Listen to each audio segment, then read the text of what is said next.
Hello दोस्तों, स्वागत है आप सभी का हमारे चैनल पर। तो हम लोग कर रहे हैं क्लास 12 का एनसीईआरटी, जो कि ये हिस्ट्री है। तो इसमें चैप्टर है, चैप्टर नंबर 11 और चैप्टर का नाम है महात्मा गांधी और राष्ट्रीय आंदोलन। तो इसके पहले हम लोगों ने बहुत सारे चैप्टर कर चुके हैं हिस्ट्री के पूरे, और उसको जाकर आप पढ़िए। और सारे सब्जेक्ट वीडियो बनाए गए हैं, ऐसा ही नहीं कि सिर्फ हिस्ट्री पे है, तो पॉलिटी वगैरह सभी है। तो इसमें आईएएस पीसीएस का एनालिसिस के लिए आप लोग इसको पढ़ सकते हैं, और अगर आप विद्यार्थी हैं क्लास 12 तो उसके लिए आपको पढ़ना जरूरी है। तो चलिए हम लोग इसमें आज पढ़ेंगे सविनय अवज्ञा और उससे आगे। शुरू करते हैं।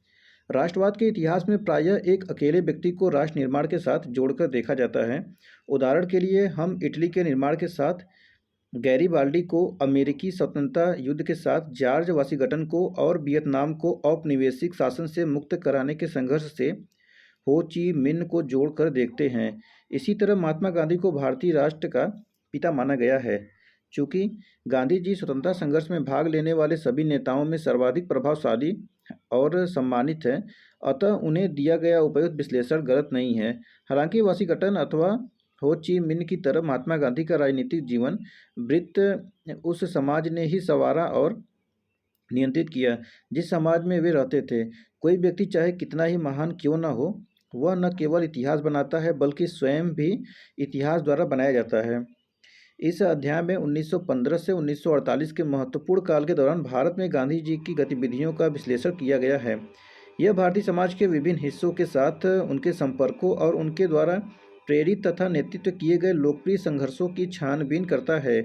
यह अध्याय विद्यार्थी के समक्ष उन अलग अलग प्रकार के स्रोतों को भी रखता है जिनका इस्तेमाल इतिहासकार एक नेता के जीवन वृत्त तथा वह जिन सामाजिक आंदोलनों से जुड़ा रहा है के पुनर्निर्माण में करते हैं। तो देखिए यह है, इतनी तस्वीरें, इतने इतने सारे लोग हैं। देखिए जिसमें इसमें है कि मार्च 1930 में नमक यात्रा शुरू करने से पूर्व साबरमती नदी के किनारे अपने आश्रम के निकट समर्थकों से बात करते महात्मा गांधी। तो देखिए उस समय जो के बारे में, उस समय ना सोशल मीडिया था ना इंटरनेट था, फिर भी इतने लोगों को जुटाना महात्मा गांधी इन लोगों के बीच में है और सबसे बात कर रहे हैं। आगे चलते हैं। तो देखिए यहाँ पर अब पॉइंट नंबर 1 आता है, स्वयं की उद्घोषणा करता एक नेता। मोहनदास करमचंद गांधी विदेश में 2 दशक रहने के बाद जनवरी 1915 में अपनी गृह भूमि वापस आए। इन वर्षों का अधिकांश हिस्सा उन्होंने दक्षिण अफ्रीका में बिताया। यहाँ वे एक वकील के रूप में गए थे और बाद में वे इस क्षेत्र के भारतीय समुदाय के नेता बन गए। जैसा कि इतिहासकार चंद्रन देवनसेन ने टिप्पणी की है कि दक्षिण अफ्रीका ने ही गांधी जी को महात्मा बनाया। दक्षिण अफ्रीका में ही महात्मा गांधी ने पहली बार सत्याग्रह के रूप में जानी गई अहिंसात्मक विरोध की अपनी विशिष्ट तकनीक का इस्तेमाल किया, विभिन्न धर्मों के बीच सौहार्द बढ़ाने का प्रयास किया तथा उच्च जाति भारतीयों को निम्न जातियों और महिलाओं के प्रति भेदभाव वाले व्यवहार के लिए चेतावनी दी। 1915 में जब महात्मा गांधी भारत आए तो उस समय का भारत 1893 में जब ये यहाँ से गए थे तब के समय से अपेक्षाकृत भिन्न था। यद्यपि यह अभी भी एक ब्रिटिश उपनिवेश था, लेकिन अब यह राजनीतिक दृष्टि से कहीं अधिक सक्रिय हो गया था। अधिकांश प्रमुख शहरों और कस्बों में अब भारतीय राष्ट्रीय कांग्रेस की शाखाएं थीं। 1905 से 7 के स्वदेशी आंदोलन के माध्यम से इसने व्यापक रूप से मध्य वर्गों के बीच अपनी अपील का विस्तार कर लिया था। इस आंदोलन ने कुछ प्रमुख नेताओं को जन्म दिया, जिनमें महाराष्ट्र के बाल गंगाधर तिलक, बंगाल के विपिन चंद्र पाल और पंजाब के लाला लाजपत राय। ये तीनों लाल, बाल और पाल के रूप में जाने जाते थे। बहुत बार सुना होगा लाल, पाल। तो देखिए यही है लाल, बाल और पाल। इन तीनों का यह जोड़ उनके संघर्ष के अखिल भारतीय चरित्र की सूचना देता था, क्योंकि तीनों के मूल निवास क्षेत्र एक दूसरे से बहुत दूर थे। इन नेताओं ने जहां औपनिवेशिक शासन के प्रति लड़ाकू विरोध का समर्थन किया, तो वही उदारवादियों का एक समूह था जो एक क्रमिक व लगातार प्रयास करते रहने के विचार का हिमायती था। इन उदारवादियों में गांधी जी के मान्य राजनीतिक परामर्शदाता गोपाल कृष्ण गोखले के साथ ही मोहम्मद अली जिन्ना थे, जो गांधी जी की ही तरह गुजराती मूल के लंदन में प्रशिक्षित वकील थे। देखिए ये गांधी जी है, उनका देखिए फोटो है दक्षिण अफ्रीका के जोहान्सबर्ग में, महात्मा गांधी, फरवरी 1908 का फोटो है। तो आप लोग देख सकते हैं गांधी जी को उस समय का तस्वीर। आगे बढ़ते हैं। गोखले ने गांधी जी को 1 वर्ष तक ब्रिटिश भारत की यात्रा करने की सलाह दी, जिससे कि वे इस भूमि और इसके लोगों को जान सके। उनकी पहली महत्वपूर्ण सार्वजनिक उपस्थिति फरवरी 1916 में बनारस हिंदू विश्वविद्यालय के उद्घाटन समारोह में हुई। इस समारोह में आमंत्रित व्यक्तियों में वे राजा और मानव प्रेमी थे जिनके द्वारा दिए गए दान ने बनारस हिंदू विश्वविद्यालय की स्थापना में योगदान दिया। समारोह में एनी बेसेंट जैसे कांग्रेस के कुछ महत्वपूर्ण नेता भी उपस्थित थे। इन प्रतिष्ठित व्यक्तियों की तुलना में गांधी जी अपेक्षाकृत अज्ञात थे। उन्हें यहाँ भारत के अंदर उनकी प्रतिष्ठा के कारण नहीं बल्कि दक्षिण अफ्रीका में उनके द्वारा किए गए कार्य के आधार पर आमंत्रित किया गया था। जब गांधी जी की बोलने की बारी आई तो उन्होंने मजदूर गरीबों की ओर ध्यान न देने के कारण भारतीय विशिष्ट वर्ग को आड़े हाथों लिया। उन्होंने कहा कि बनारस हिंदू विश्वविद्यालय की स्थापना निश्चय ही अत्यंत शानदार है, किंतु उन्होंने वहां धनी व सजे संवरे भद्रजनों की उपस्थिति और लाखों गरीब भारतीयों की अनुपस्थिति के बीच की विषमता पर अपनी चिंता प्रकट की। गांधी जी ने विशेष सुविधा प्राप्त आमंत्रितों से कहा कि भारत के लिए मुक्ति तब तक संभव नहीं है जब तक कि आप अपने को इन अलंकरणों से मुक्त न कर ले और इन्हें भारत के अपने हम वतनों की भलाई में न लगा दे। वे कहते गए कि हमारे लिए स्वशासन का तब तक कोई अभिप्राय नहीं है जब तक हम किसानों से उनके श्रम का लगभग संपूर्ण लाभ स्वयं अथवा अन्य लोगों को ले लेने की अनुमति देते रहेंगे।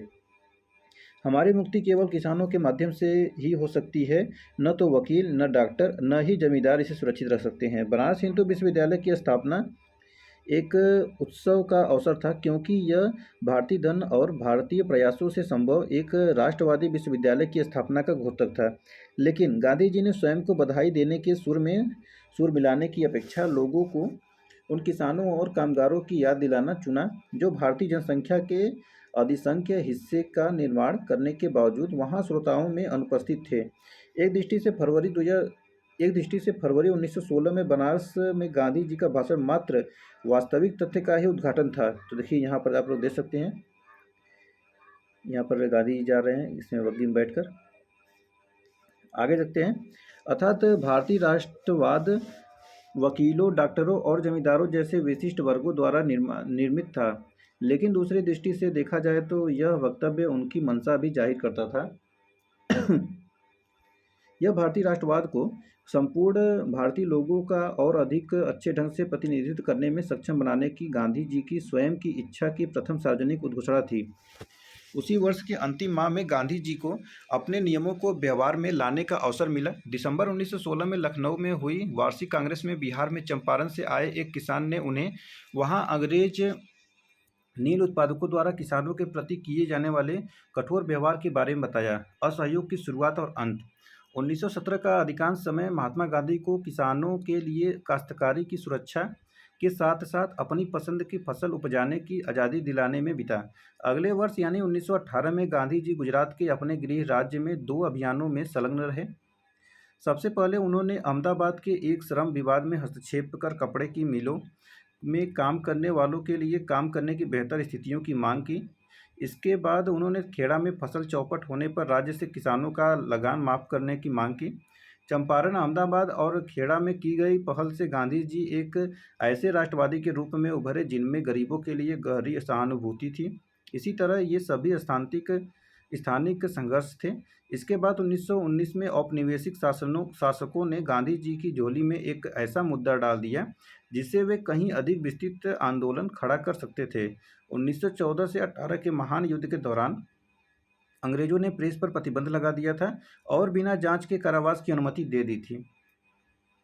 अब सर सिडनी रॉलेट की अध्यक्षता वाली एक समिति की संस्तुतियों के आधार पर इन कठोर उपायों को जारी रखा गया। इसके जवाब में गांधी जी ने देश भर में रॉलेट एक्ट के खिलाफ एक अभियान चलाया।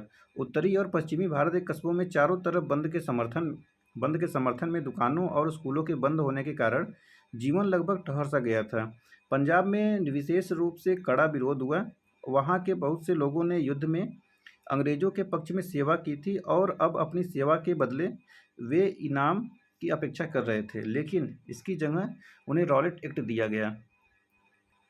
पंजाब जाते समय गांधी जी को कैद कर लिया गया। स्थानीय कांग्रेस जनों को गिरफ्तार कर लिया गया था। प्रांत की यह स्थिति धीरे धीरे और तनावपूर्ण हो गई तथा अप्रैल 1919 में अमृतसर में यह खून खराबे के चरमोत्कर्ष पर भी पहुंच गई।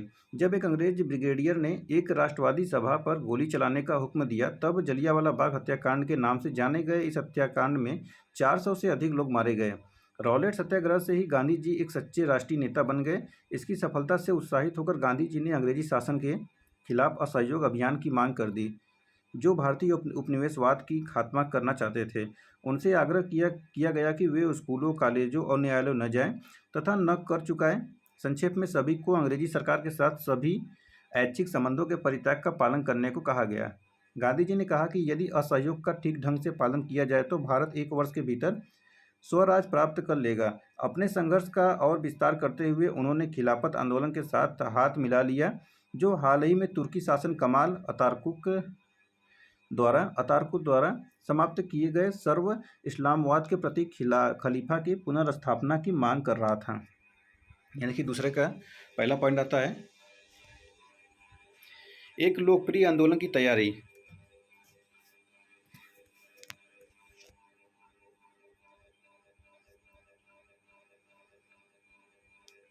गांधी जी ने यह आशा की थी कि असहयोग को खिलाफत के साथ मिलाने से भारत के 2 प्रमुख धार्मिक समुदाय हिंदू और मुसलमान मिलकर औपनिवेशिक शासन का अंत कर देंगे। इन आंदोलनों ने निश्चय ही एक लोकप्रिय कार्रवाई के बहाव को उन्मुक्त कर दिया था और ये चीज़ें औपनिवेशिक भारत में बिल्कुल ही अभूतपूर्व थी। विद्यार्थियों ने सरकार द्वारा चलाए जा रहे स्कूलों और कॉलेजों में जाना छोड़ दिया। वकीलों ने अदालत में जाने से मना कर दिया। कई कस्बों और नगरों में श्रमिक वर्ग हड़ताल पर चला गया।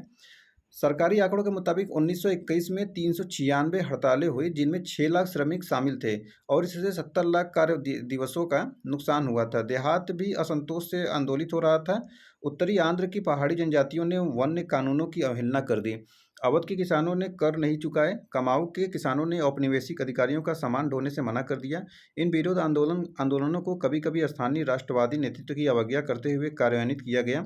किसानों, श्रमिकों और अन्य ने इसकी अपने ढंग से व्याख्या की तथा औपनिवेशिक शासन के साथ असहयोग के लिए उन्होंने ऊपर से प्राप्त निर्देशों पर टिके रहने के बजाय अपने हितों से मेल खाते तरीकों का इस्तेमाल कर कार्रवाई की। महात्मा गांधी के अमेरिकी जीवनी लेखक लुई फिशर ने लिखा है कि असहयोग भारत और गांधी जी के जीवन के एक युग का ही नाम हो गया।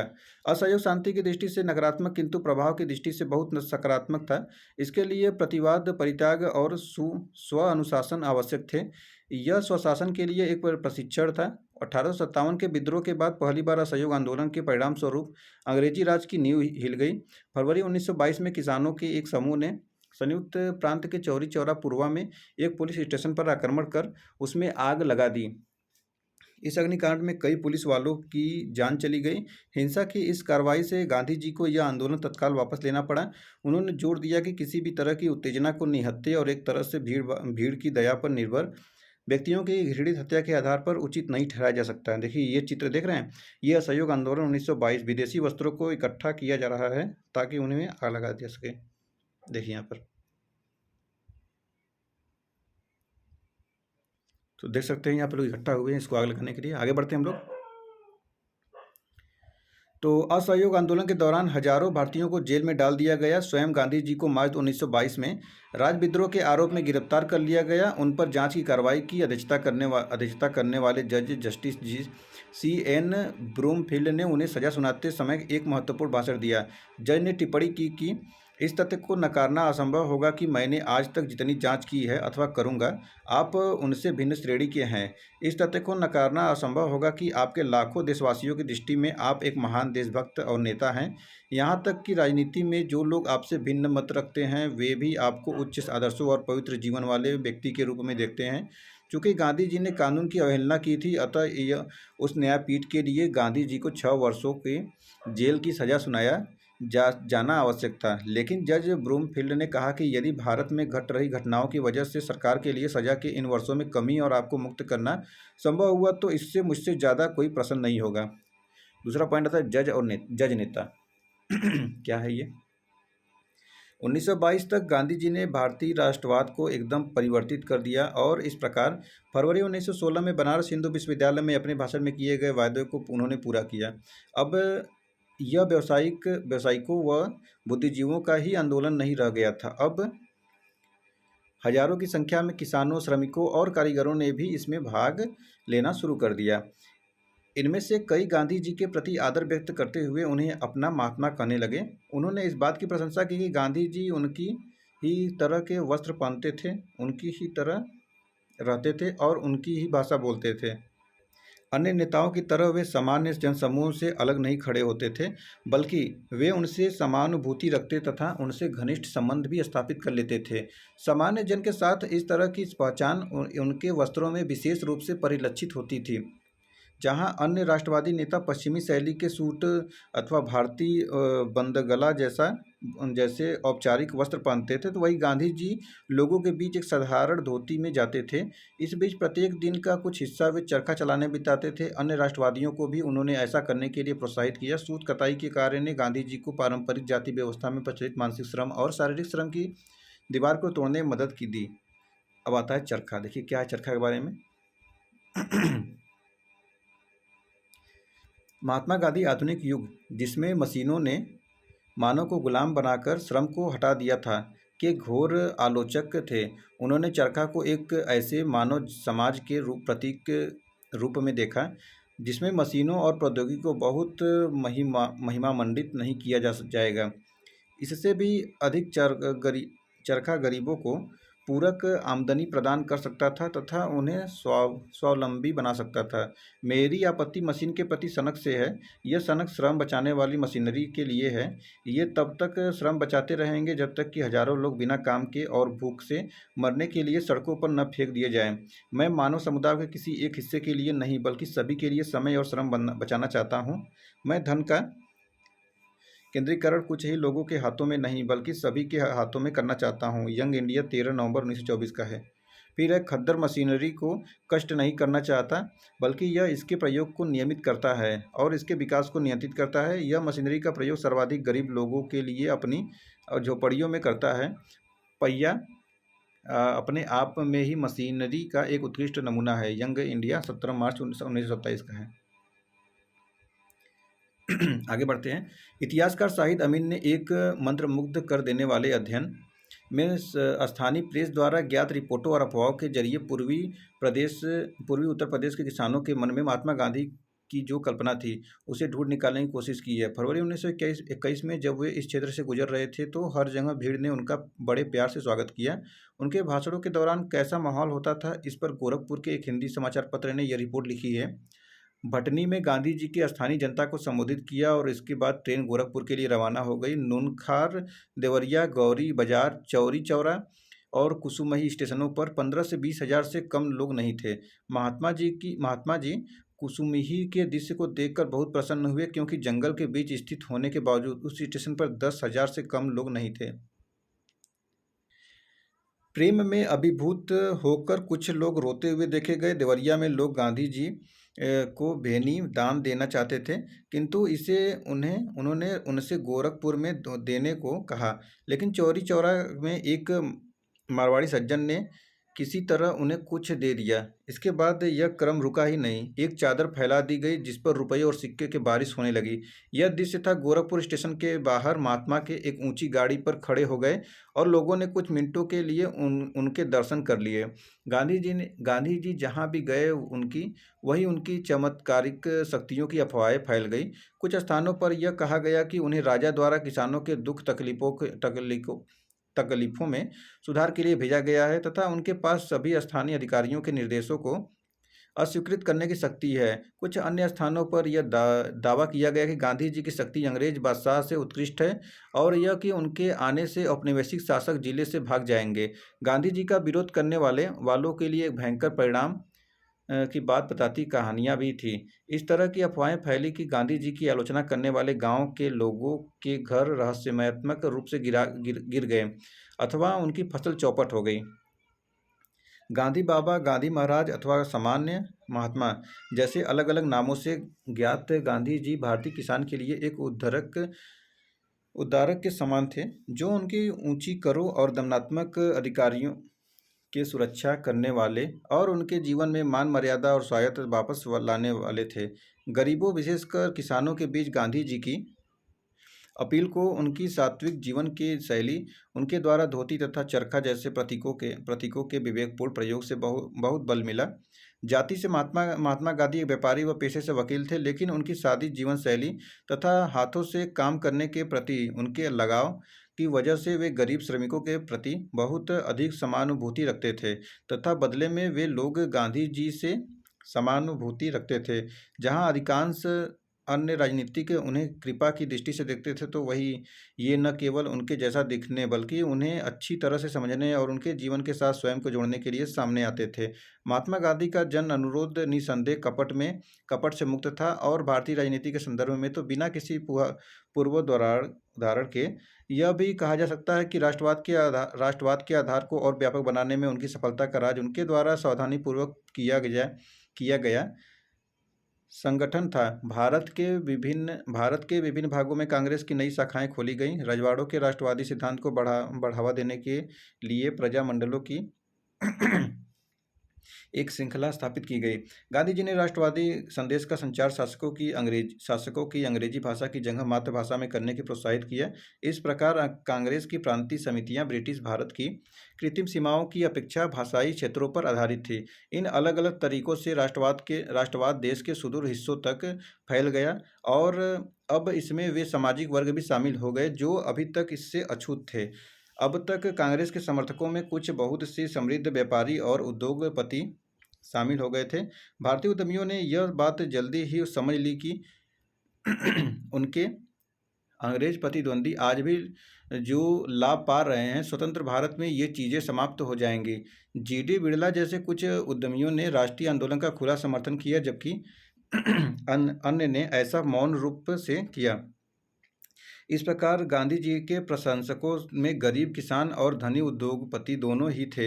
हालांकि किसानों द्वारा गांधी जी का अनुकरण करने के कारण उद्योगपतियों के कारणों से कुछ भिन्न और संभवतः परस्पर विरोधी थे। हालांकि महात्मा गांधी की स्वयं बहुत महत्वपूर्ण भूमिका थी, लेकिन गांधीवादी राष्ट्रवाद का विकास बहुत हद तक उनके अनुयायियों पर निर्भर करता था। 1917 और 1922 के बीच भारतीयों के एक बहुत ही प्रतिभाशाली वर्ग ने स्वयं को गांधी जी से जोड़ लिया। इनमें महादेव देसाई, वल्लभ भाई पटेल, जेबी कृपलानी, सुभाष चंद्र बोस, अबुल कलाम आजाद, जवाहरलाल नेहरू, सरोजिनी नायडू, गोविंद बल्लभ पंत और सी राजगोपालाचारी शामिल थे। गांधी जी के ये घनिष्ठ सहयोगी विशेष रूप से भिन्न भिन्न क्षेत्रों के साथ ही भिन्न भिन्न धार्मिक परंपराओं से आए थे।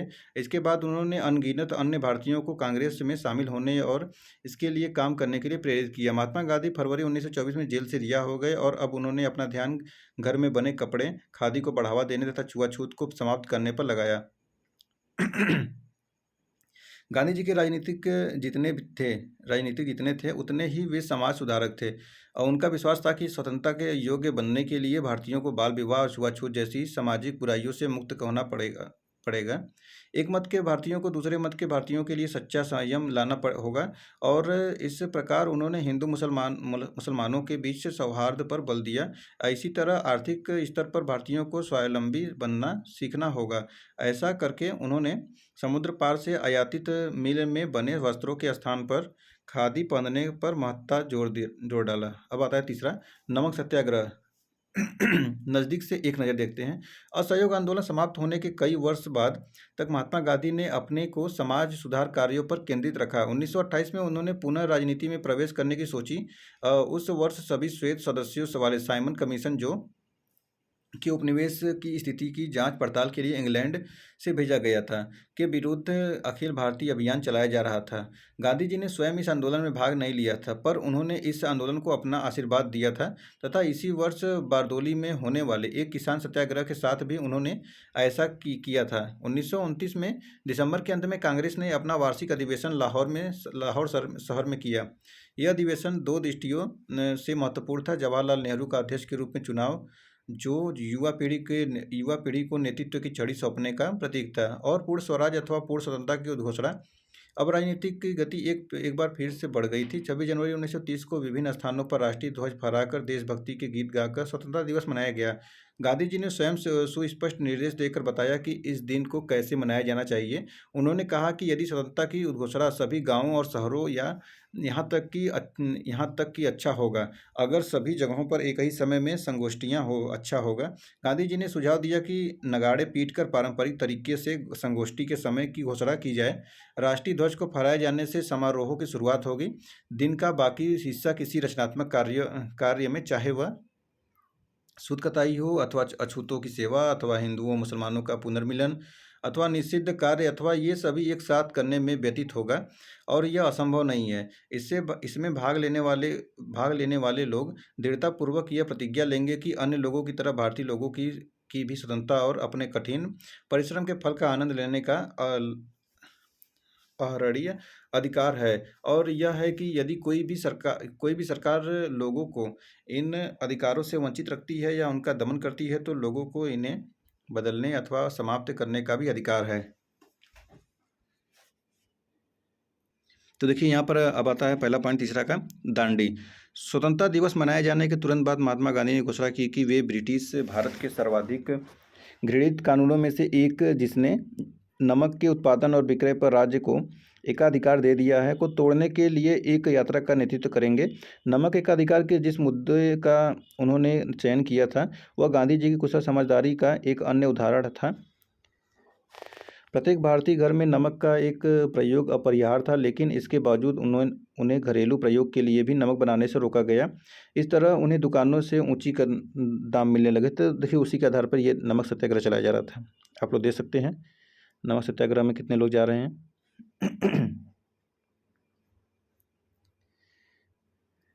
देखिए यहाँ पर 6 अप्रैल 1930 को दांडी यात्रा की समाप्ति पर सत्याग्रही प्रकृति नमक उठाते हुए, देखिए यहाँ पर ऐसे लोग नमक उठा रहे हैं। ये नमक सत्याग्रह क्यों हुआ था उसके बारे में है। देखिए कल हम नमक कर तोड़ेंगे, ये उसके बाद 5 अप्रैल 1930 को महात्मा गांधी ने दांडी में कहा था।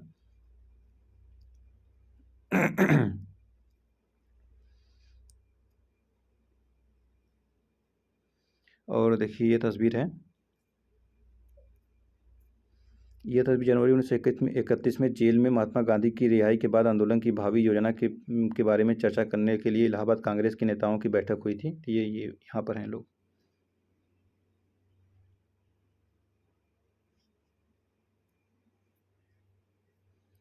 दूसरा पॉइंट आता है संवाद। तो यह है नमक यात्रा कम से कम 3 कारणों से उल्लेखनीय थी। पहला, यही वह की घटना थी जिसके चलते महात्मा गांधी दुनिया की नज़र में आए। इस यात्रा को यूरोप और अमेरिकी प्रेस ने व्यापक कवरेज दी। दूसरे, यह पहली राष्ट्रवादी गतिविधि थी जिसमें औरतों ने भी बढ़ चढ़ कर हिस्सा लिया।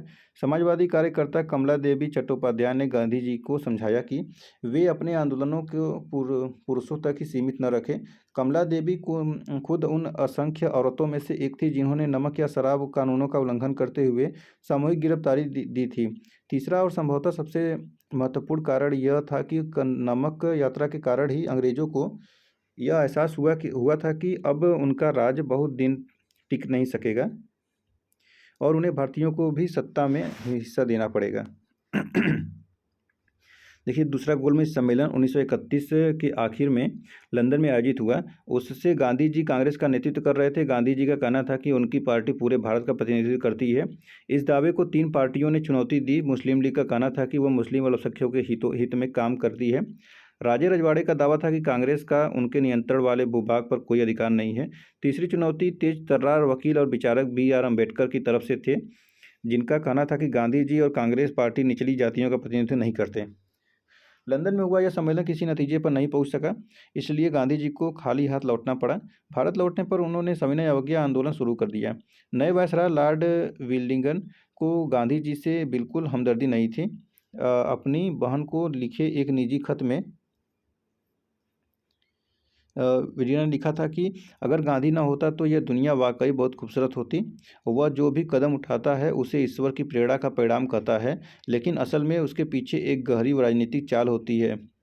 देखता हूँ कि अमेरिकी प्रेस उसको गजब का आदमी बताती है, लेकिन सच यह है कि हम निहायत अव्यवहारिक, रहस्यवादी और अंधविश्वासी जनता के बीच रह रहे हैं जो गांधी को भगवान मान बैठी है।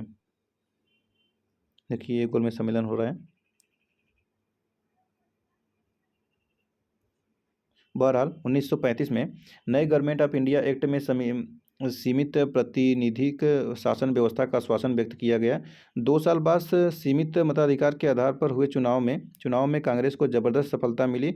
11 में से 8 प्रांतों में कांग्रेस के प्रधानमंत्री सत्ता में आए, जो ब्रिटिश गवर्नर की देखरेख में काम करते थे।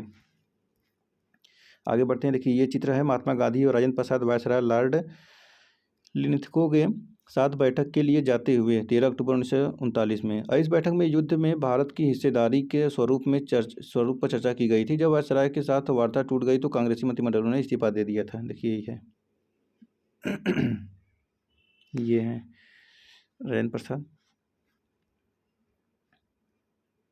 देखिए, यहाँ पर स्टेपर्ड क्रिप्स के साथ महात्मा गांधी मार्च 1942 में।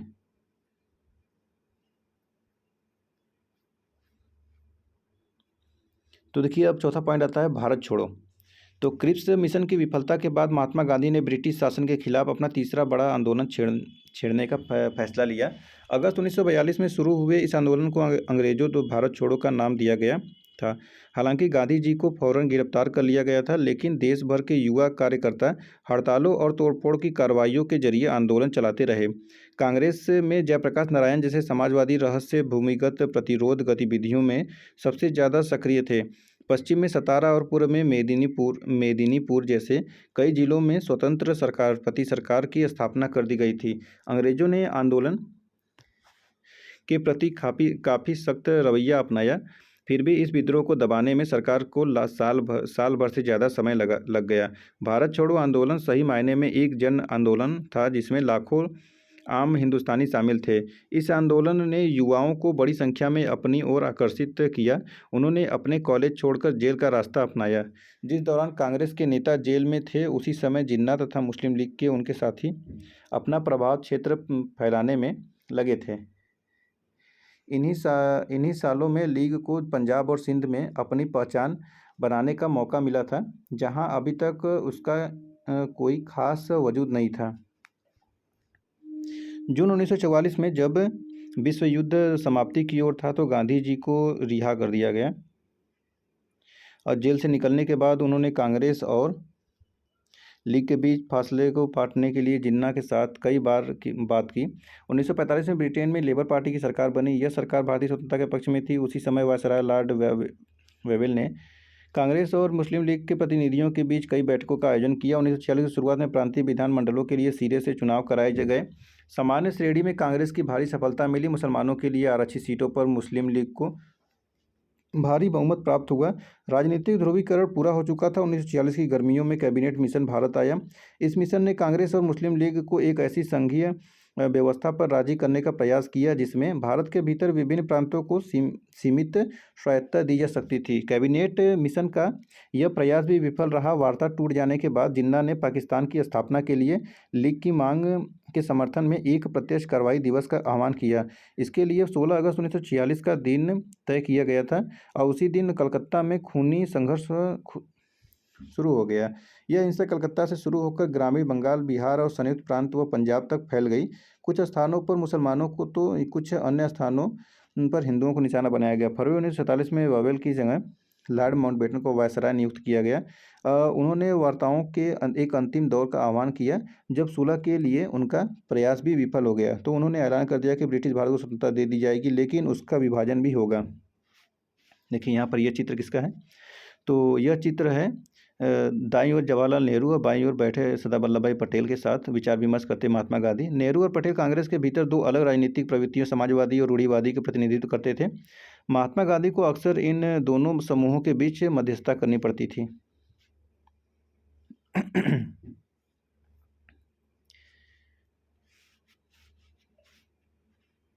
देखिए, पांचवा पॉइंट आता है आखिरी बहादुराना दिन।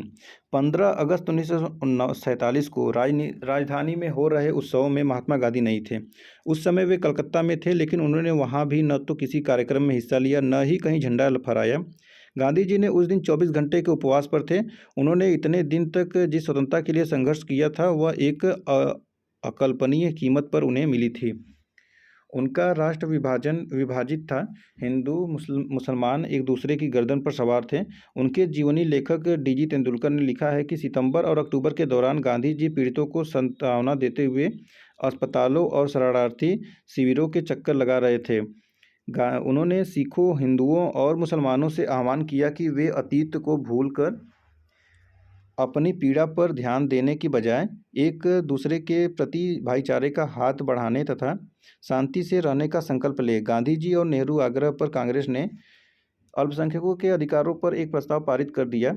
कांग्रेस ने दो राष्ट्र सिद्धांत को कभी स्वीकार नहीं किया था। जब उसे अपनी इच्छा के विरुद्ध बंटवारे पर मंजूरी देनी पड़ी तो भी इसका दृढ़ विश्वास था कि भारत बहुत सारे धर्मों और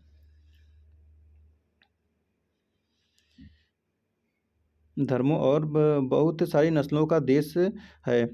उसे ऐसे ही बनाए रखा जाना चाहिए। पाकिस्तान में हालात जो रहे, भारत एक लोकतांत्रिक धर्मनिरपेक्ष राष्ट्र होगा जहां सभी नागरिकों को पूर्ण अधिकार प्राप्त होंगे तथा धर्म के आधार पर भेदभाव किए बिना सभी को राज्य की ओर से संरक्षण का अधिकार होगा। कांग्रेस ने आश्वासन दिया कि वह अल्पसंख्यकों के नागरिक अधिकारों के किसी भी अतिक्रमण के विरुद्ध हम हर मुमकिन रक्षा करेगी। बहुत सारे विद्वानों ने स्वतंत्रता बाद के महीनों को गांधी जी के जीवन का श्रेष्ठतम क्षण कहा है। बंगाल में शांति स्थापना के लिए अभियान चलाने के बाद गांधी जी दिल्ली आ गए। यहाँ से वे दंगाग्रस्त पंजाब के जिलों में जाना चाहते थे, लेकिन राजधानी में ही शरणार्थियों की आपत्तियों के कारण उनकी सभाएं अस्त व्यस्त होने लगी। बहुत सारे शरणार्थियों को उनकी सभाओं में कुरान की आयतों का पढ़ने के प्रथा पर आपत्ति थी। कई लोग इस बात पर नारे लगाने लगते थे कि गांधी जी उन हिंदुओं और सिखों की पीड़ा के बारे में बात क्यों नहीं करते जो अभी भी पाकिस्तान में फंसे हुए हैं। डीजी तेंदुलकर ने शब्दों में गांधी जी के पाकिस्तान में भी अल्पसंख्यक समुदाय के कष्टों के बारे में समान रूप से चिंतित थे। उन्हें राहत प्रदान करने के लिए वे वहाँ जाना चाहते थे, लेकिन वहाँ वे किस मुंह से जा सकते थे, जबकि दिल्ली में ही मुसलमानों की पूरी सुरक्षा का आश्वासन नहीं दे पा रहे थे। तो देखिए यहाँ पर आप फोटो देख सकते हैं। तो ये चित्र है एक दंगाग्रस्त गांव में जाते हुए महात्मा गांधी 1947 में। गांधी जी जब जाते थे, देखिए पीछे कितने से सिपाही लगे पड़े हैं और आगे पीछे उनके अनुयायी लोग।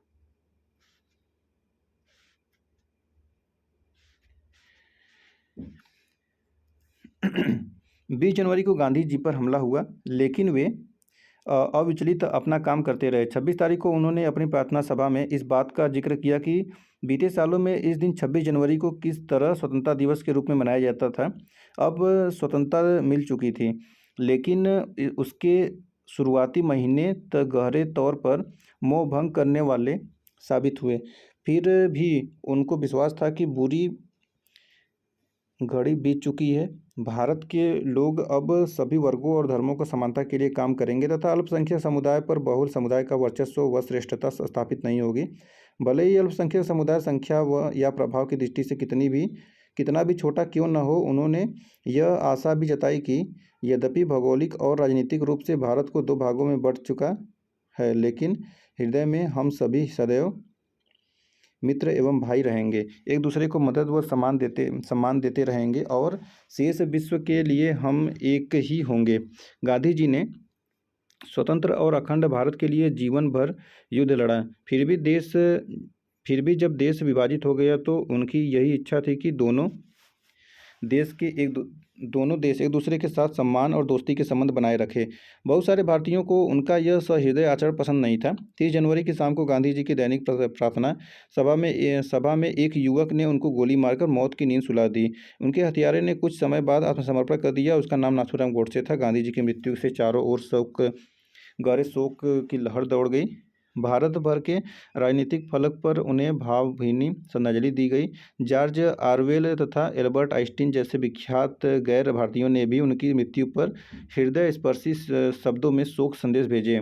एक जमाने में उनकी कदकाठी और कथित रूप से बेतुके विचारों के लिए गांधी जी का उपहास करने वाले टाइम पत्रिका ने उनके बलिदान की तुलना अब्राहम लिंकन के बलिदान से की।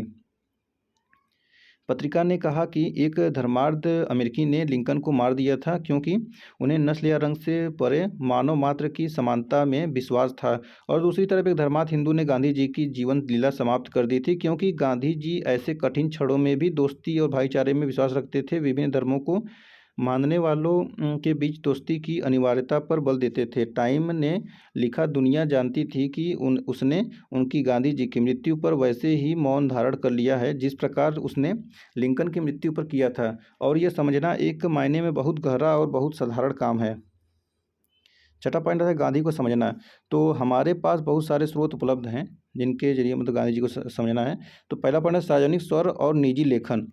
इस दिशा में महात्मा गांधी और उनके सहयोगियों और प्रतिद्वंदियों दोनों तरह के समकालीनों के लेखक और भाषण एक महत्वपूर्ण स्रोत हैं। इन लेखनों में हमें इस बात का ख्याल रखना चाहिए कि किस चीज़ को जनता के लिए लिखा गया था और किस चीज़ को अन्य उद्देश्यों के लिए लिखा गया था। उदाहरण के लिए भाषणों से हमें किसी व्यक्ति के सार्वजनिक विचारों को सुनने का मौका मिलता है, जबकि उसके व्यक्तिगत पत्र हमें उसके निजी विचारों की झलक देते हैं। इन पत्रों में हम लिखने वाले को अपना गुस्सा और पीड़ा, असंतोष और बेचैनी, अपनी आशाएं और हताशाएं व्यक्त करते हुए देख सकते हैं। इनमें से बहुत सारी बातों को वह अपने सार्वजनिक वक्तव्यों में व्यक्त नहीं कर सकते, लेकिन हमें यह भी याद रखना चाहिए कि कई बार निजी सार्वजनिक का फर्क टूट जाता है। बहुत सारे पत्र व्यक्तियों को लिख जाते हैं, इसलिए वे व्यक्तिगत पत्र होते हैं, लेकिन कुछ हद तक वे जनता के लिए भी होते हैं। उन पत्रों की भाषा इस एहसास से भी तय होती है कि संभव है एक दिन उन्हें प्रकाशित कर दिया जाएगा। किसी पत्र के प्रकाशित हो जाने की आशंका के कारण बहुधा लोग निजी पत्रों में भी अपना मत स्वतंत्रतापूर्वक व्यक्त नहीं कर पाते। महात्मा गांधी हरिजन नामक अपने अखबार में उन पत्रों को प्रकाशित करते थे जो उन्हें लोगों से मिलते थे। नेहरू ने राष्ट्रीय आंदोलन के दौरान उन्हें लिखे गए पत्रों का एक संकलन तैयार किया और उसे a bunch of old letters यानी पुराने पत्रों का पुलिंदा के नाम से प्रकाशित किया।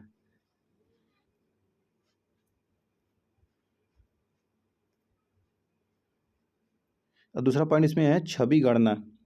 तो आत्मकथाएं भी हमें उस अतीत का ब्यौरा देती हैं जो मानवीय विवरणों के हिसाब से काफ़ी समृद्ध होता है, परंतु यहाँ भी हमें इस बात का ध्यान रखना चाहिए कि हम आत्मकथाओं को किस तरह पढ़ते हैं और उनकी कैसे व्याख्या करते हैं। हमें यह याद रखना चाहिए कि आत्मकथाएं प्रायः स्मृति के आधार पर लिखी होती हैं और उनसे हमें पता चलता है कि लिखने वाले को क्या याद रहा, उसे कौन सी चीज़ें महत्वपूर्ण दिखाई दी यहाँ, या वह क्या याद रखना चाहता था, या औरों की नज़र में अपनी ज़िंदगी को किस तरह दर्शाना चाहता है। आत्मकथा लिखना अपनी तस्वीर गढ़ने का एक तरीका है।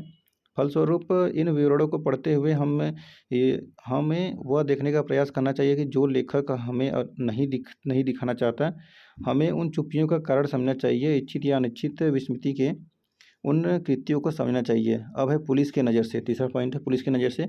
औपनिवेशिक शासक ऐसे तत्वों पर हमेशा कड़ी नज़र रखते थे जिन्हें वे अपने विरुद्ध मानते थे। इस लिहाज से सरकारी रिकॉर्ड भी हमारे अध्ययन के लिए एक महत्वपूर्ण स्रोत है। उस समय पुलिसकर्मियों तथा अन्य अधिकारियों द्वारा लिखे गए पत्र तथा रिपोर्ट गोपनीय होती थी, लेकिन अब ये दस्तावेज अभिलेखोगारों में उपलब्ध है, जिन्हें कोई भी देख सकता है। देखिए ये चित्र आप देख रहे हैं।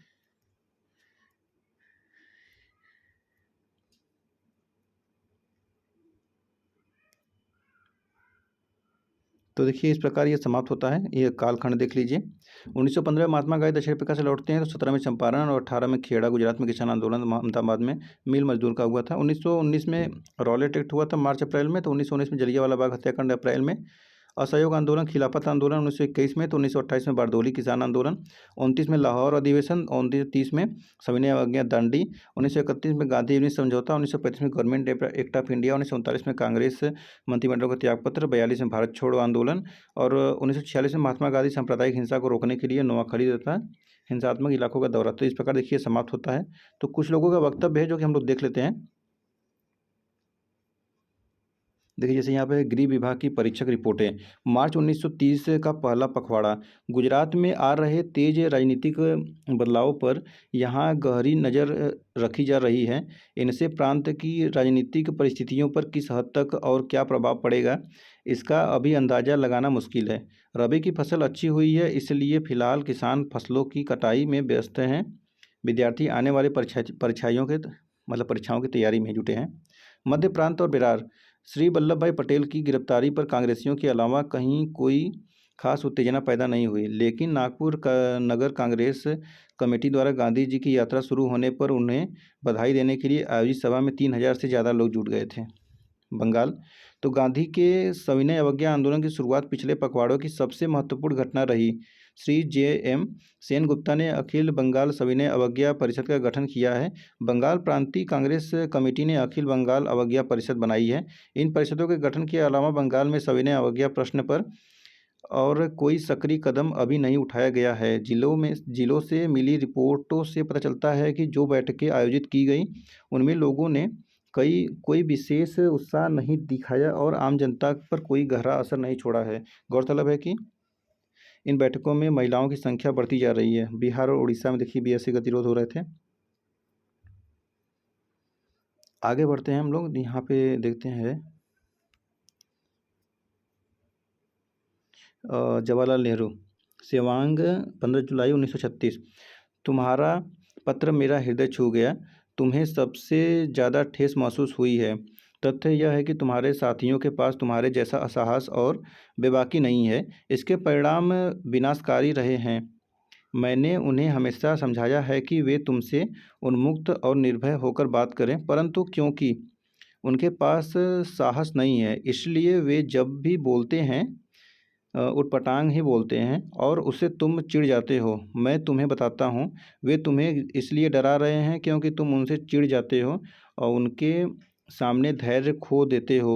वे तुम्हारी फटकार और साहबी अंदाज से आहत हैं और सबसे बढ़कर वे तुम्हारे भीतर जो अचूकता और श्रेष्ठतर ज्ञान का अभाव दिखाई देता है उससे परेशान हैं। उन्हें लगता है कि तुमने उनके साथ न्यूनतम सौम्यता का व्यवहार भी नहीं किया है और कभी भी समाजवादियों के व्यंग बाड़ों का गलत निरूपण से उनका बचाव नहीं किया है। मुझे यह पूरा प्रसंग एक त्रासद प्रहसन जैसा दिखाई दे रहा है, इसलिए मैं चाहता हूं कि तुम भी इस पूरे मसले को हल्का होकर देखो। इस कांटों के ताज यानी कांग्रेस के रचयिता के लिए तुम्हारा नाम मैंने प्रस्तावित किया था। भले ही सिर छिल जाए, इसे उतारना मत। कमेटी की बैठकों में अपना हास्य विनोद दोबारा दिखाओ। तो यह तुम्हारे लिए सबसे सामान्य भूमिका है। चिंतित चिड़चिड़े व्यक्ति का स्वभाव तुम पर नहीं जचता। मैं चाहता हूँ कि तुम मुझे तार के माध्यम से बताओ कि यह पत्र पढ़ते ही तुम्हें वैसी ही खुशी मिली है जैसे लाहौर में नए साल के मौके पर तुम खुश हुए थे जब कहते हैं कि तुम तिरंगे के चारों ओर झूम झूम कर नाचते थे। अपने कंठ को थोड़ा आराम दो मेरा प्यार बापू।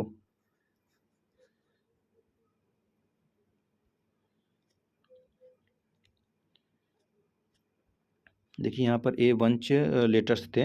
वर्धा 1 जुलाई 1936 का है। मेरे प्रिय जवाहरलाल जी, मतलब ये महात्मा गांधी लिखे थे। कल आपसे विदा लेने के बाद हमने महात्मा जी के साथ लंबी बातचीत और आपस में देर तक चर्चा की। हम समझते हैं कि आपको हमारी ओर से अपनाए गए मार्ग पर काफ़ी दुख है और हमारे पत्र के भावों से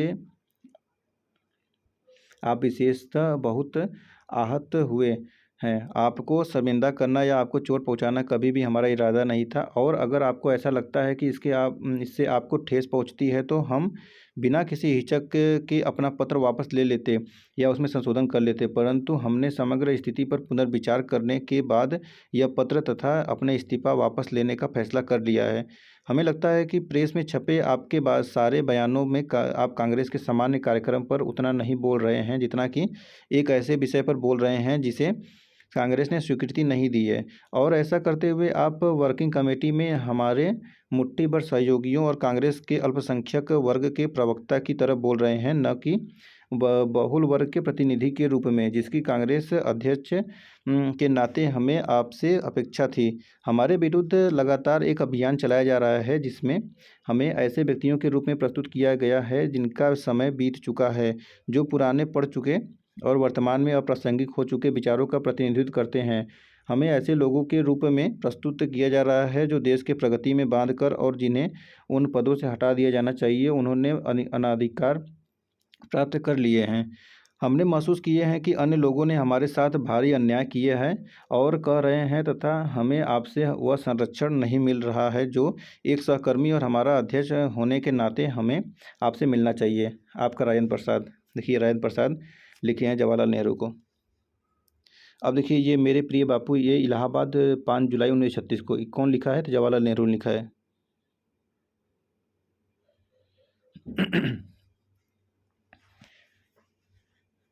तो मैं कल रात ही यहाँ पहुँचा हूँ। जब से मैं वर्धा से आया हूँ शारीरिक दुर्बलता और मानसिक अशांति से घिरा हुआ हूँ। यूरोप से लौटने के बाद से मैंने पाया है कि वर्किंग कमेटी की बैठकों में मैं बुरी तरह थक जाता हूँ। मेरी ऊर्जा क्षीण पड़ जाती है और हर नए अनुभव के बाद मैं और ज़्यादा बूढ़ा महसूस करने लगता हूँ।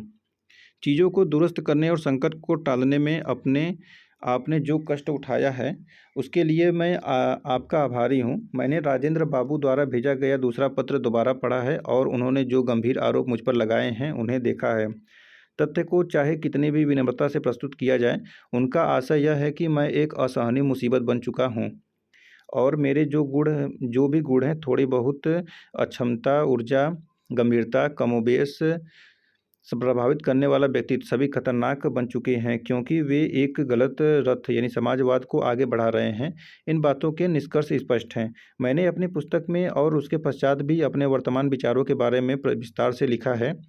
मेरे बारे में कोई फैसला लेने के लिए सामग्री की कमी नहीं है। मेरे वे विचार आकस्मिक भी नहीं हैं, वे मेरा हिस्सा हैं और यद्यपि मैं भविष्य में उन्हें बदल सकता हूँ, लेकिन जब तक मैं उन्हें नहीं छोड़ता मुझे उनको अभिव्यक्त करना ही होगा क्योंकि मैं व्यापक एकता को महत्वपूर्ण मानता हूँ। इसलिए मैंने कोमलतम शब्दों में उन्हें व्यक्त किया है और निश्चित निष्कर्ष की बजाय विचार विमर्श के लिए प्रस्ताव के रूप में ही ज़्यादा प्रस्तुत किया है। मुझे इस पद्धति में और कांग्रेस को जो कुछ भी कर रही है उसके बीच कोई टकराव दिखाई नहीं देता। जहाँ तक चुनाव का संबंध है, मेरा मानना है कि मेरा रवैया इस दिशा में निश्चय ही एक लाभकारी साधन था क्योंकि उससे जनता में उत्साह का संचार हुआ है, परंतु मेरे कोमल और स्पष्ट रवैये को मेरे सहयोगी खतरनाक और क्षतिपूरक मानते हैं। मुझे यहाँ तक कि कहा गया है कि भारत में गरीबी और बेरोजगारी पर इस तरह बार बार जोर देना बेवकूफ़ी थी या कम से कम गलत तो था ही। आपने मुझे बताया था कि आपको कोई वक्तव्य जारी करना चाहते हैं। मैं आपको वक्तव्य का स्वागत करूँगा क्योंकि मैं मानता हूँ कि हर दृष्टिकोण से देश के सामने प्रस्तुत किया जाना चाहिए।